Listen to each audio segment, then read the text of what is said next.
આગળ વાત રાજકોટની કરીશું, જ્યાં 25 બાળકોને ફૂડ પોઈઝનિંગની અસર થઈ છે અને છાશ વિતરણ બાદ બાળકોને ફૂડ પોઈઝનિંગની અસર થઈ 10 બાળકો ગુંદાવાડી સરકારી હોસ્પિટલમાં સારવાર હેઠળ છે। 15 બાળકોને ઘરે સારવાર અપાઈ છે અને હાલ તમામ બાળકોની તબિયત સ્થિર છે। રામનાથપરા વિસ્તાર પાસે આવેલ ભવનીનગરનો આ બનાવ સામે આવ્યો છે કે જ્યાં બાળકોને ફૂડ પોઈઝનિંગની અસર થઈ છે અને મહત્વનું છે કે 25 જેટલા બાળકોને આની અસર થઈ હતી।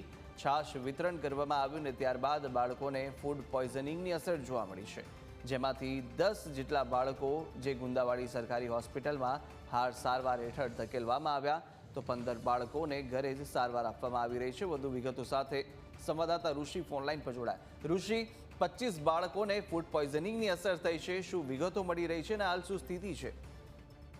રાજકોટનું એક સૌથી મોટું ખાનગી ટ્રસ્ટ છે જે અનેક સેવાકીય પ્રવૃત્તિ કરે છે।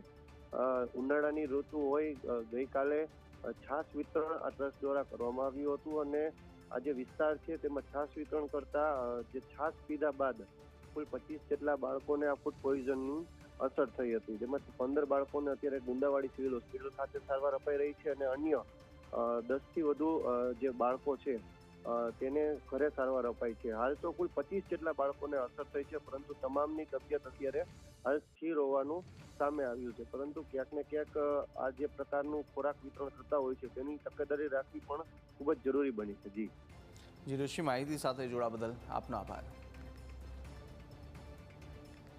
ભવાનીનગર વિસ્તારમાં છાશ વિતરણ કરી પછી કુબલિયાપરામાં ગયા હતા અને ભવાનીનગરમાં જેટલા જણા છોકરાઓ જે છાશ પીધી ને અત્યારે અહીંયા ગુંદાવાડી હોસ્પિટલમાં દાખલ કર્યા। એક કેસ તો એવો છે ને કે સિરિયસ કેસ છે, અત્યારે એને આઈસીયુમાં દાખલ કર્યો છે। ઓછામાં ઓછા 10 ઉપર તો છે જ, અમારા ભવાનીનગર વિસ્તારના 10 ઉપર તો છે જ ને, બાકી જનાનામાં કેટલા ગયા ને એની કઈ ગણતરી નથી। મારો છોકરો છે ખુદનો નાનો છોકરો, આ ઓછામાં ઓછા 10-12 જણા તો આ હોસ્પિટલમાં છે, ભવાનીનગર વિસ્તારના જ છે, બાકી 1-2 કેસ એવા છે એ કુબલિયાપરાના છે।